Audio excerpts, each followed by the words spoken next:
Interactive Central and Eastern Europe Festival, presented by Orange, driven by Toyota Hybrid, in association with Xaxis. Roger, thank you very much for that. A good little glimpse at the future. You had me at the pizza button, to be honest, and then I had this image of our company wall filled with pizza buttons, one for each employee. It's really strange.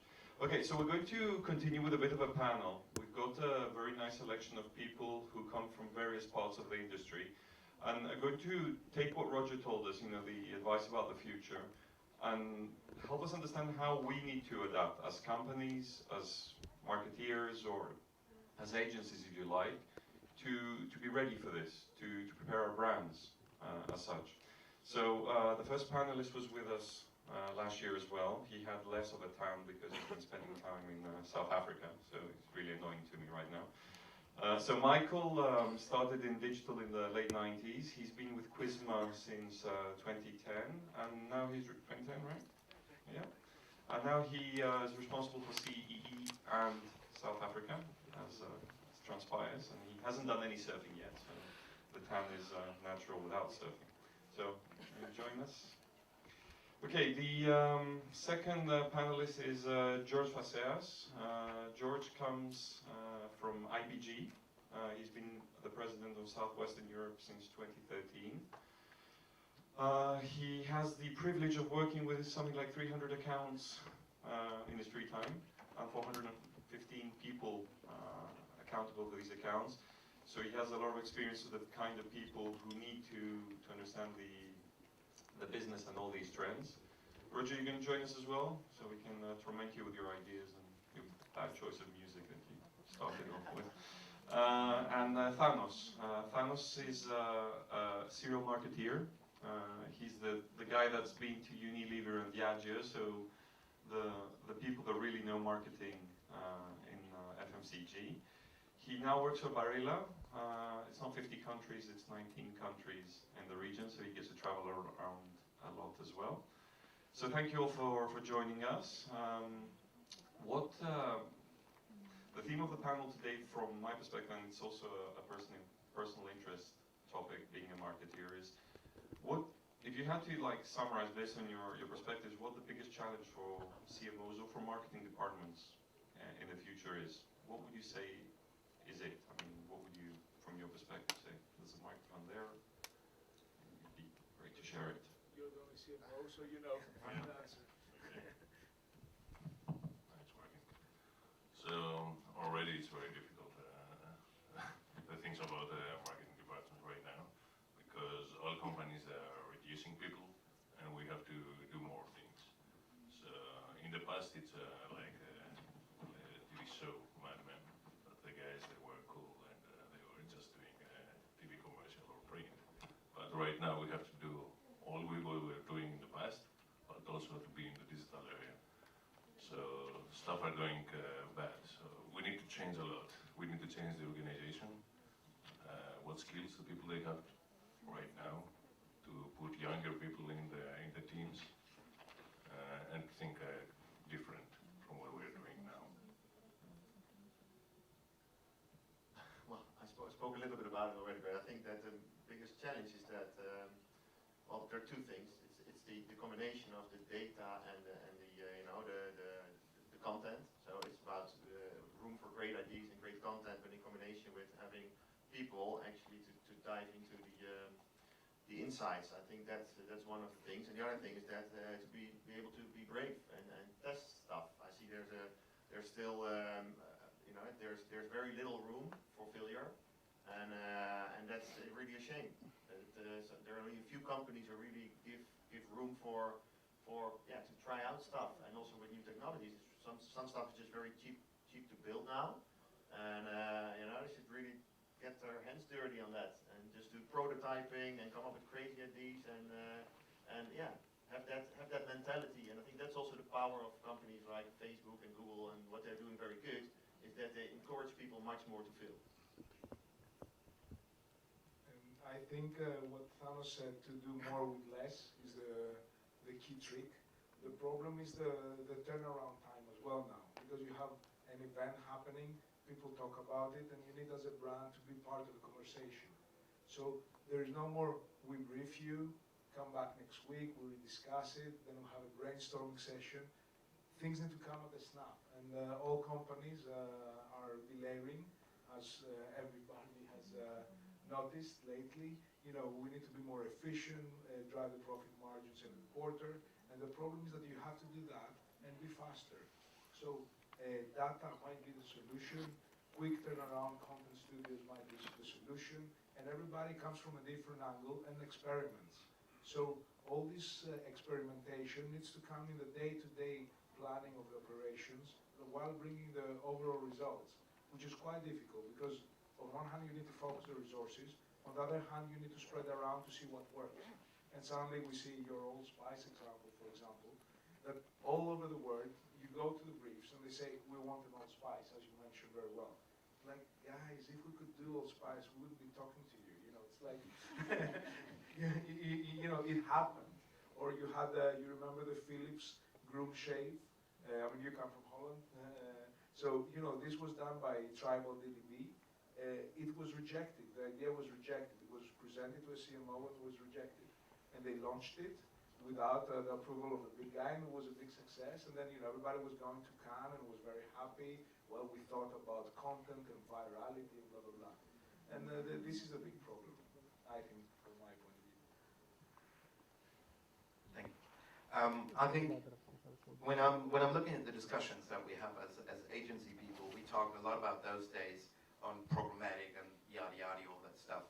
But what I think what the true challenge is how do we integrate, or how the marketeers integrate the data they have and the technology that is available into their entire product experience and in their companies, right?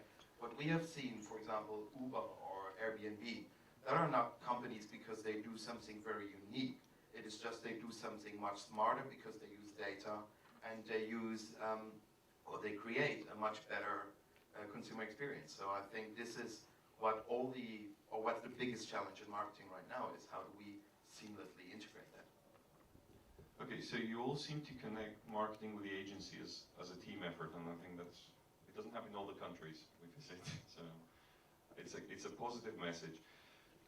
Let me take it a step back, because the role of marketing is to support the brand as such, and brands are changing. So we've spoken about social media, how it's changed the brand, who controls the touch points these days, so it's no longer the website that's necessarily it. How, or what are the needs of the brand going forward? How do you see it changing as an entity, and how will marketing affect that or need to adapt for it?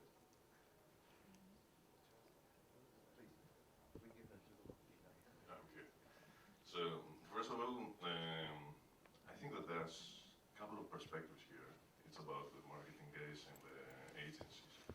So it's true that digital changed a lot, and the medium and how consumers they perceive the brand. However, we always still have to remember that the consumer inside and the needs, they are still there. So it's different the way that we communicate to them, but however, we always need to have a clear strategy about our brands. So currently, this is different. Anymore, we're not speaking just to the people, but we interact with them, and the people there that we do. The more the years are coming, there are more and more the medium for us. So the marketing guys, they need to understand how to make people talking about their brands and not just expecting projecting them things and to be happy for everybody. So this is for me. I like how they all look at you in a sideways manner every time you speak. Well, I agree. As I also gave the example in my presentation, I was quite shocked by actually when we're speaking to brands that they don't really have enough of a face. If you start really getting under the skin of what's the not really the company you're working for, but the brand you're working for, and to try to have that deeper, and that's why we got like to the idea of sort of thinking about, okay, what if I put pictures on the table, which picture would you choose with your brand? It's actually an interesting one, because if you ask someone, okay, can you explain what your brand is all about? You get like the straightforward regular story, but if you sort of package that into a different format, it's interesting that some people who work together for years on a specific brand are not able to pick the same picture or have a different view on it. Then in line with that, what the role of the agency is also to have the same view, right? So it's the same question for the agencies who are working on the brand. And I think alignment on that is extremely important. Everybody understands what the brand is really, not what the brand is about, but also who is the brand. Is the brand becoming more complex as a concept because of all the ways to communicate now with people? Yeah, I think that depends on the brands, but for some brands, yes, and for some brands, it's still quite straightforward. But it does start for me with the essence of understanding who you are. I think now all brands need to have a purpose and a vision, and I'm not saying that because it's fashionable. I'm saying it because this is the way they will talk to consumers, and they can make the consumers a medium. But I think there's a big struggle between the emotional engagement, which is awareness, branding, people believing the brand values and exponentially marketing them and communicate them, and between the functional element. So brands are there to do things. So I have my shoes, my jogging shoes to run, but then I have my, I don't know, the Nike shoes that or I'm a star player to kick better the ball and that. So there's this functional element that a lot of brands focus on that, and then there's an emotional element that brands are above their functional category, let's say.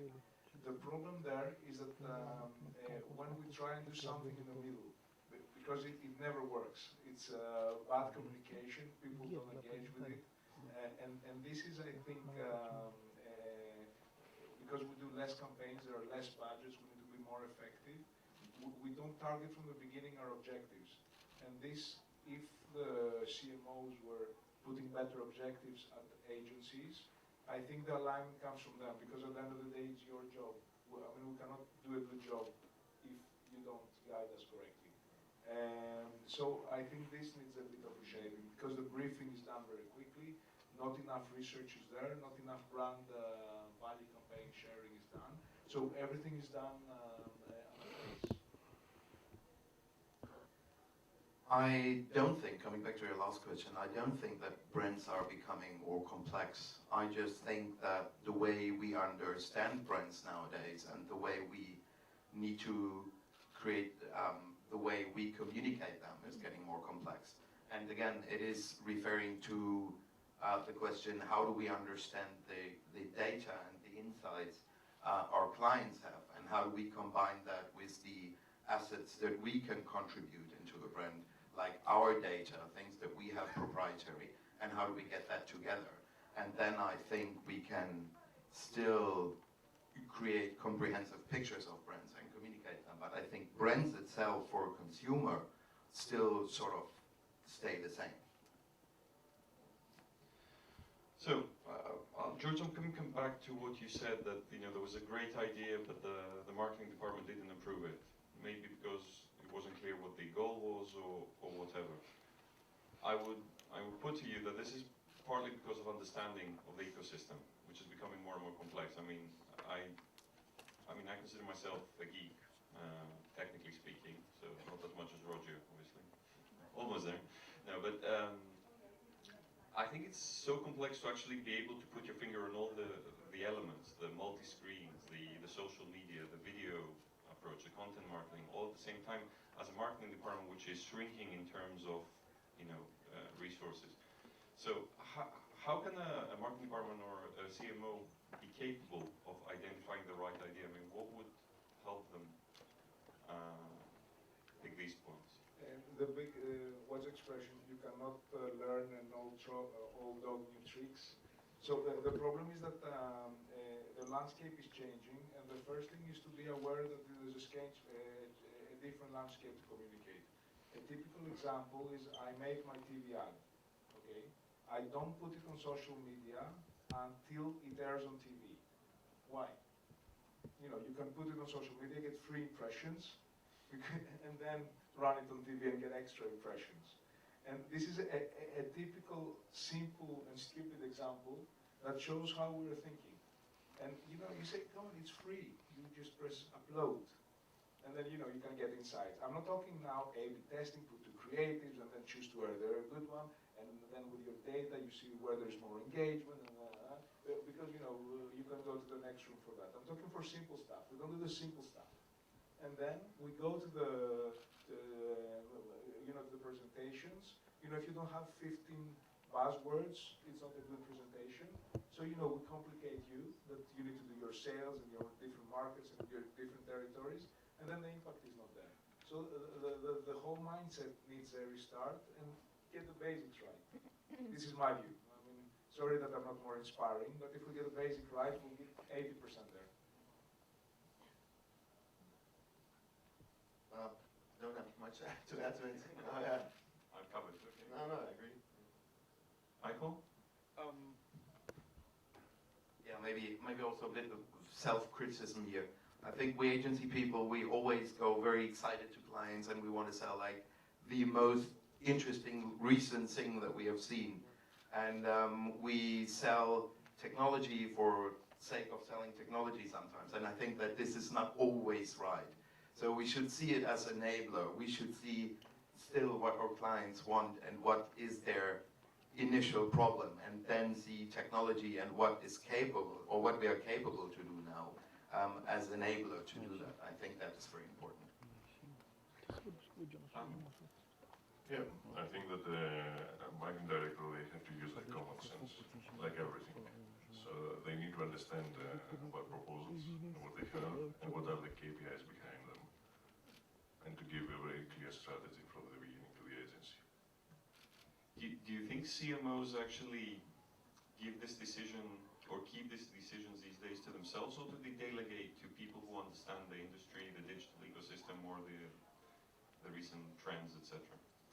I think that the CMOs right now, they are working more and more to understand the environment, and definitely they need to work with the experts, because they are not experts. So, if I had to ask you, you know, taking the slide about the Revenge of the Nerds, which is a favorite movie of mine as well, what kind of CMOs do you expect to see in the future? Is it going to be the geek, or is it going to be the creative Cannes Festival marketer?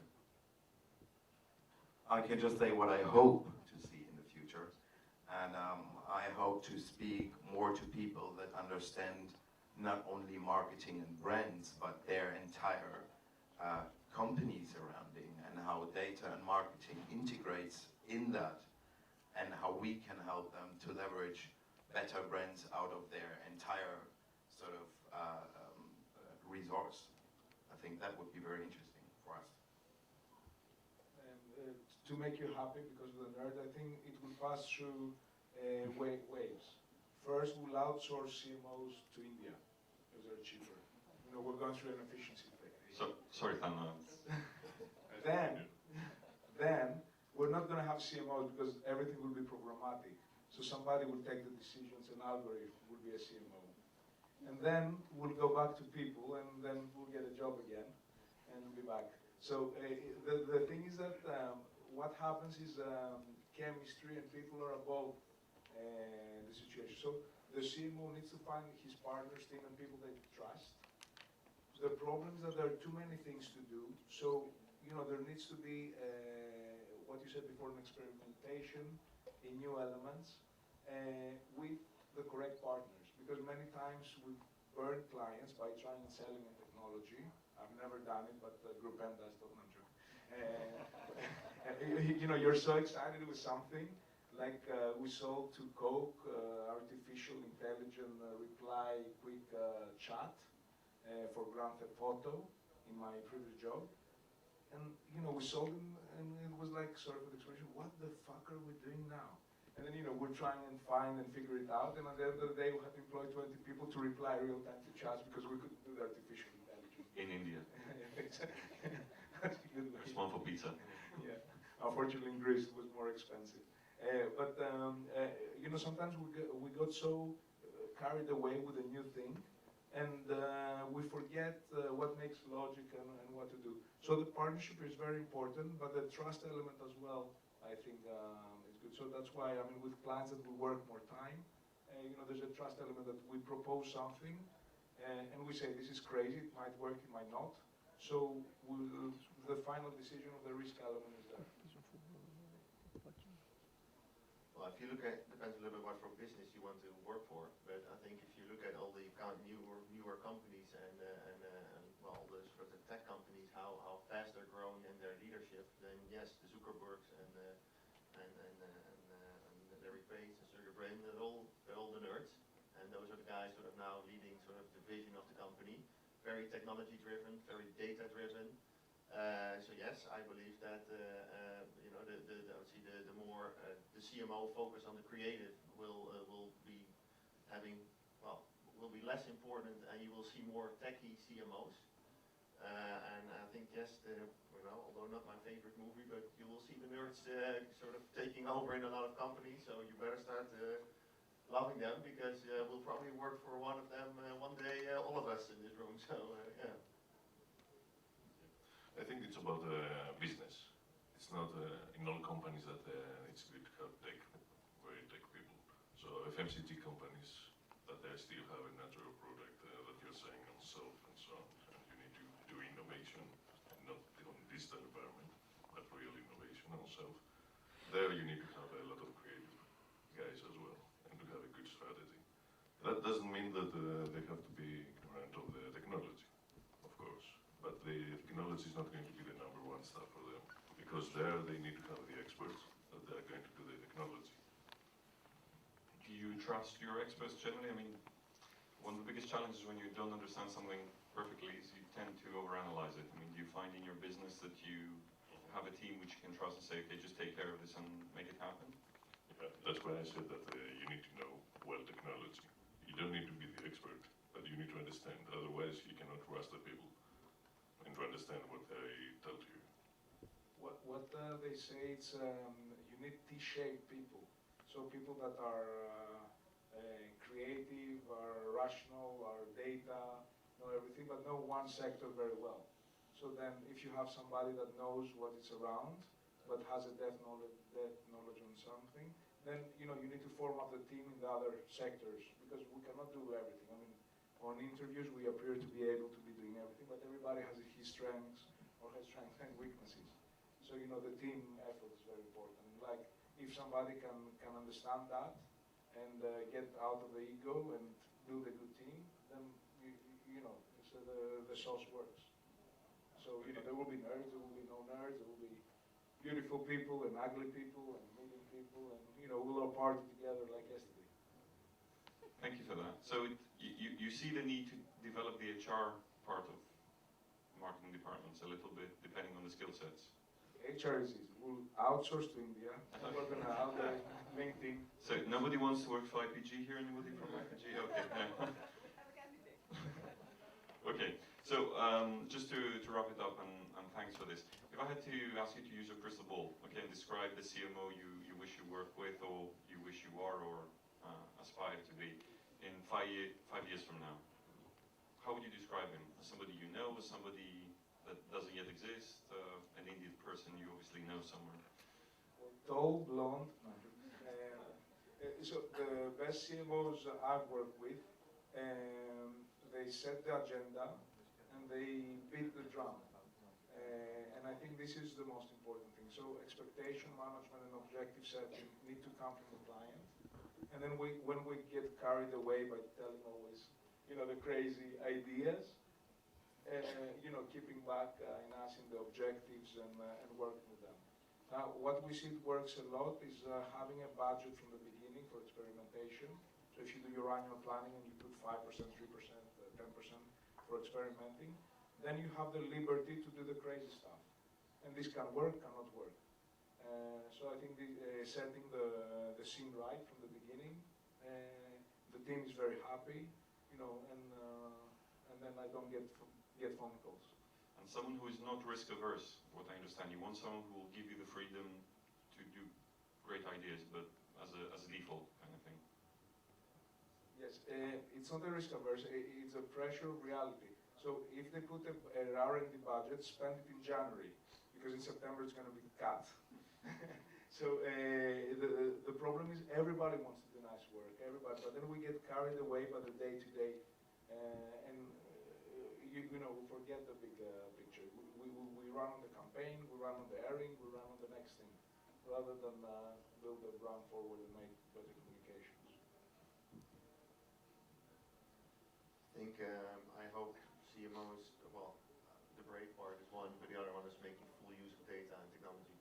And I think that's one of the things that you see, the balance is too much towards the content, very, very important. But it's, you know, you want a CMO who's really challenging on the data they have, data available, and doing smart stuff with that in combination with what technology is out there. And I think that's one of the parts that I think that I hope CMOs in the next couple of years will put much more focus on. You think they don't actually focus on data now, or they just have less data to use? Less?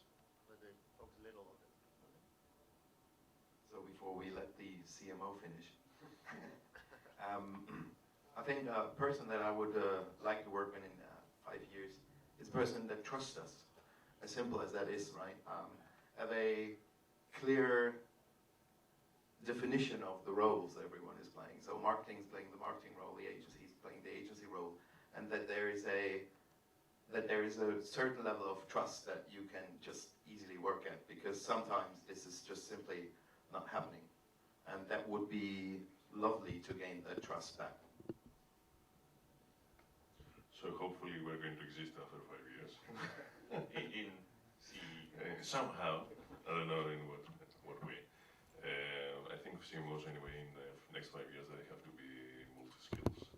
They need to know a lot of different things, and they need to build teams that they have digital guys in there and working very well on this. And this is the future. They cannot work elsewhere, anything else.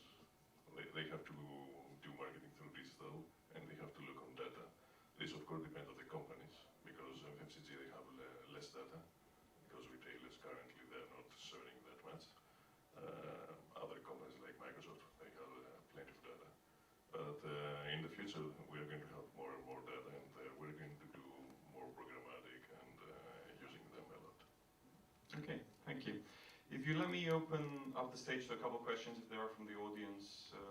Anybody would like to ask something? You know, where the job opportunities in India or something along those lines?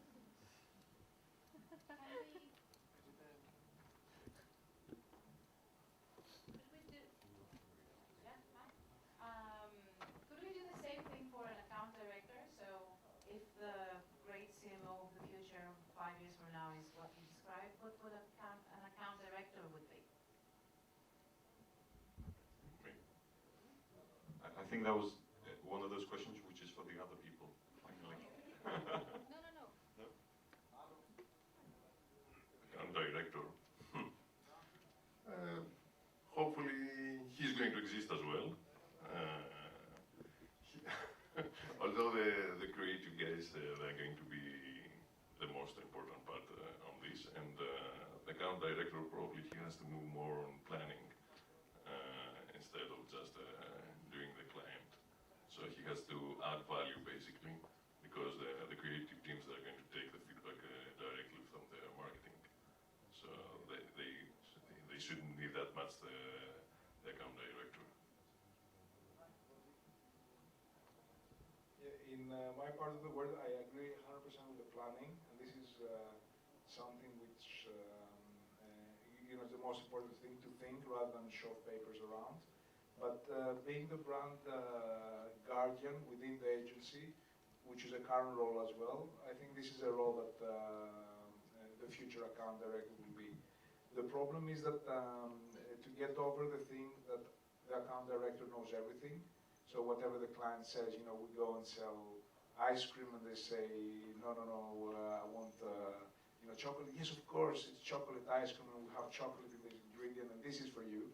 You know, so not agreeing and keeping the brand sane and communicating across all channels, I think this is very important stuff. Now, the other thing is, I think, as far as an exception to planning, is getting into the research element. For example, how many times account directors go to a client and they don't do a good search for the client. They don't listen to the social media, they don't check the social media listening to what's the current conversation for the brand. what's happening. We just, turn up in the meeting and, not well informed. So basically the information flow and doing a good RSS feed selection, I think this is something that the future current account director will do. And I think, so from the conversation that we have internally, I think the account directors sometimes that I'm talking to just simply need to adopt to reality. Because here at such events we're talking about fancy stuff and we're probably all 10 years in our future. But then when we go back to our desk and looking at the reality, we see that specifically in the senior level of our agency, sometimes the reality hasn't even arrived. So we still need to keep teaching senior people how technology works, how all that stuff is working, to make them better in applying that to their clients. Yeah, I can only agree on that. I think that you see that the account directors are a lot staying sort of in the comfort zone where the client is, and we are sort of like all feel comfortable and nice there because we just talk to each other for the last 5-10 years, and it's nice, and we say, oh, technology, yeah, we're technology, data, but I think the role of the account manager is also to raise that bar and to and it also comes back then to gaining the trust, but really to challenge the client. You need to have to build a relationship in which you're able to challenge the client and really take the client to the hand to really make that next step. So not a paper pusher, but somebody who will inspire the client to do the next thing every day. Yeah, and that's very because he has a daily. Yeah, and that's very uncomfortable, also when you're an account manager, because it's much more easier to just go to the meeting and do the same thing we have been doing for the last couple of years and stay in the comfortable zone, because that other person will feel like, oh, we're all nice and comfortable. But I think that the account manager, account director needs to push themselves to step out of that comfort zone and pull the client out of that comfort zone. Okay, thanks. Any other questions? Somebody else with a... All right, so thank you very much, gentlemen, for taking the time and sharing with us. And hope to see you next year as well.